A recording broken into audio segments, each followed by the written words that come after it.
میری ایک صاحب سے بحث چھڑ گئی، بحث ہو گئی.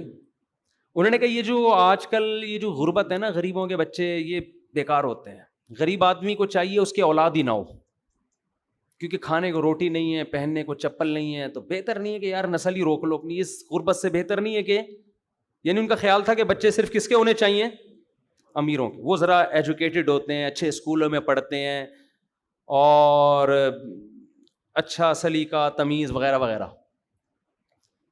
میں نے ان سے کہا کہ آپ نا تربیت کی ڈیفینیشن ہی غلط کر رہے ہو.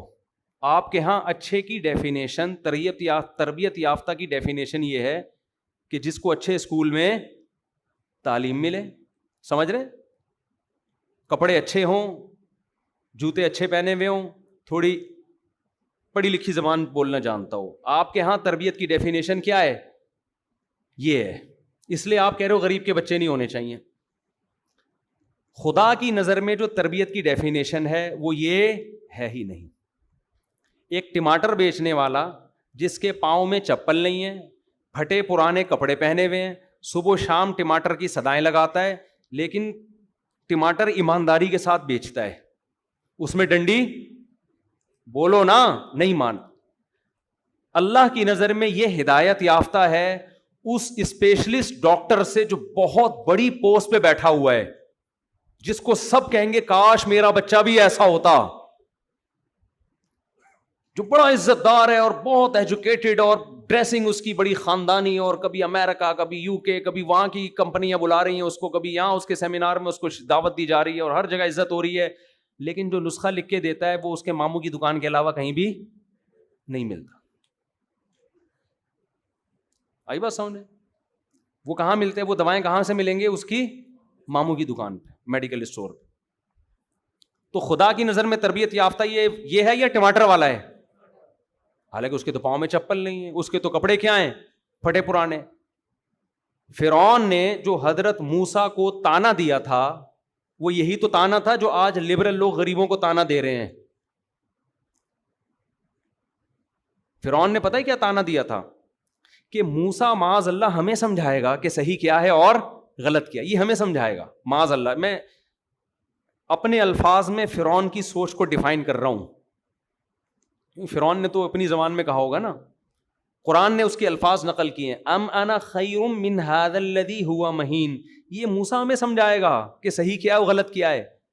ھذہ الانہار تجری من تحتی، میرے محلات دیکھو، میری ترقی دیکھو، میرا لائف اسٹائل دیکھو، اور یہ موسیٰ یہ تو مہین قوم کا کمزور غریب مسکین ترین آدمی، موسٹ وانٹیڈ، جس پہ قتل کا کیس چل رہا ہے، تو یہ ہمیں سمجھائے گا کہ صحیح کیا ہے اور غلط کیا. تو فرعون میں ٹیکنیکل فالٹ کیا تھا؟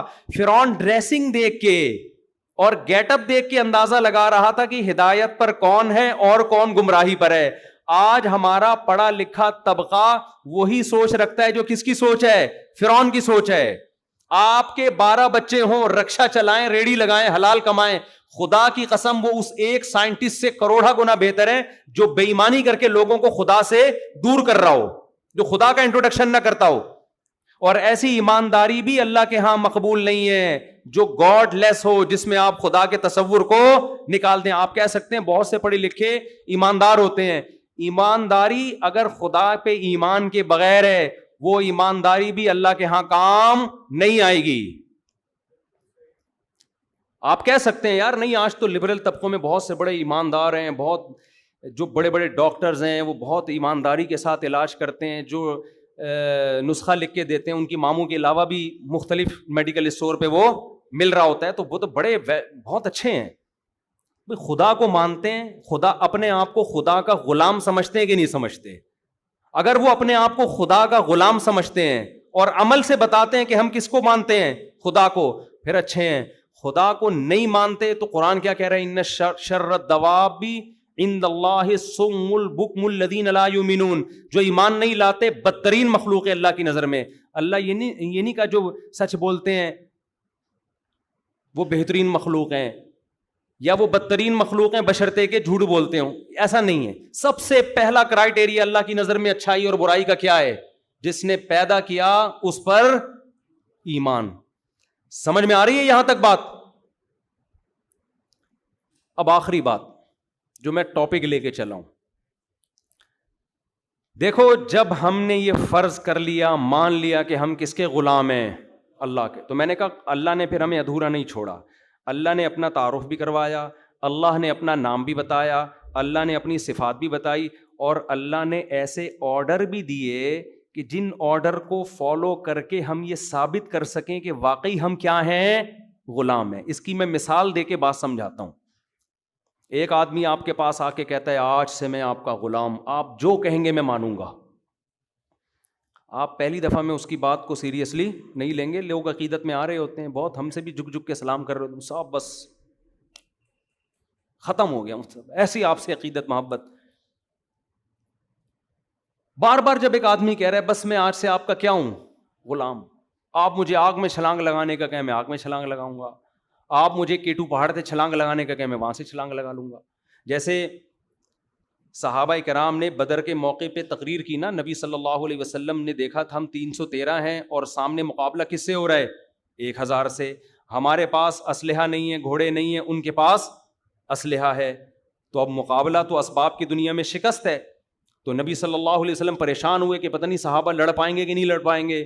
آپ پر بنی اسرائیل کی وہ آیات بھی نازل ہو چکی تھیں، موسیٰ علیہ السلام نے بنی اسرائیل سے کہا تھا کہ جا کے اس قوم سے لڑو، تو بنی اسرائیل نے کیا کہا؟ وہ بڑے طاقتور لوگ ہیں، اذهب انت وربک فقاتلا انا ہاہنا قاعدون، اے موسیٰ آپ جاؤ اور آپ کا رب جائے، دونوں جا کے لڑو، ہم یہاں بیٹھ کے تماشا دیکھ رہے ہیں۔ تو یہ واقعات بھی نبی نے سنے ہوئے تھے نا۔ اب وہی سچویشن پیدا ہو گئی بدر میں، فرسٹ ٹائم ایسی سچویشن ہوئی ہے، اس سے پہلے کوئی بڑی لڑائی نہیں ہوئی تھی۔ ہمارے نبی کو خوف ہوا کہ پتہ نہیں صحابہ کا ری ایکشن کیا ہوتا ہے، تو حضرت سعد کھڑے ہوئے، انہوں نے تقریر کی، یا رسول اللہ ہم بنی اسرائیل کی طرح نہیں ہے کہ آپ سے کہیں آپ جاؤ اور آپ کا رب جائے، نا نا نا نا نا، آپ ہمیں آگ میں چھلانگ لگانے کا حکم دیں گے تو ہم آگ میں بھی چھلانگ لگائیں گے۔ ہمارے نبی خوش ہوئے، اور پھر صحابہ نے جو یہ دعویٰ کیا تھا نا کہ ہم آپ کے غلام ہیں، آپ ہمارے آقا ہیں، جو ایسا کہیں گے ویسا ہوگا، اس کو پریکٹیکلی ثابت کر کے دکھا دیا آپ نے، بدر میں دکھا۔ بات سمجھاتا ہوں، ایک آدمی آپ کے پاس آ کے کہتا ہے آج سے میں آپ کا غلام، آپ جو کہیں گے میں مانوں گا۔ آپ پہلی دفعہ میں اس کی بات کو سیریسلی نہیں لیں گے، لوگ عقیدت میں آ رہے ہوتے ہیں، بہت ہم سے بھی جھک جھک کے سلام کر رہے ہوتے ہیں، صاحب بس ختم ہو گیا ایسی آپ سے عقیدت محبت۔ بار بار جب ایک آدمی کہہ رہا ہے بس میں آج سے آپ کا کیا ہوں؟ غلام، آپ مجھے آگ میں چھلانگ لگانے کا کہیں میں آگ میں چھلانگ لگاؤں گا، آپ مجھے کیٹو پہاڑ سے چھلانگ لگانے کا کہیں میں وہاں سے چھلانگ لگا لوں گا۔ جیسے صحابہ کرام نے بدر کے موقع پہ تقریر کی نا، نبی صلی اللہ علیہ وسلم نے دیکھا تھا ہم 313 ہیں اور سامنے مقابلہ کس سے ہو رہا ہے؟ 1000 سے، ہمارے پاس اسلحہ نہیں ہے، گھوڑے نہیں ہیں، ان کے پاس اسلحہ ہے، تو اب مقابلہ تو اسباب کی دنیا میں شکست ہے۔ تو نبی صلی اللہ علیہ وسلم پریشان ہوئے کہ پتہ نہیں صحابہ لڑ پائیں گے کہ نہیں لڑ پائیں گے۔ آپ پر بنی اسرائیل کی وہ آیات بھی نازل ہو چکی تھیں، موسیٰ علیہ السلام نے بنی اسرائیل سے کہا تھا کہ جا کے اس قوم سے لڑو، تو بنی اسرائیل نے کیا کہا؟ وہ بڑے طاقتور لوگ ہیں، اذهب انت وربک فقاتلا انا ہاہنا قاعدون، اے موسیٰ آپ جاؤ اور آپ کا رب جائے، دونوں جا کے لڑو، ہم یہاں بیٹھ کے تماشا دیکھ رہے ہیں۔ تو یہ واقعات بھی نبی نے سنے ہوئے تھے نا۔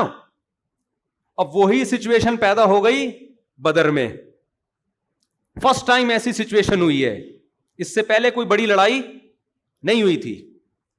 ہمارے نبی کو خوف ہوا کہ پتہ نہیں صحابہ کا ری ایکشن کیا ہوتا ہے، تو حضرت سعد کھڑے ہوئے، انہوں نے تقریر کی، یا رسول اللہ ہم بنی اسرائیل کی طرح نہیں ہے کہ آپ سے کہیں آپ جاؤ اور آپ کا رب جائے، نا نا نا نا نا، آپ ہمیں آگ میں چھلانگ لگانے کا حکم دیں گے تو ہم آگ میں بھی چھلانگ لگائیں گے۔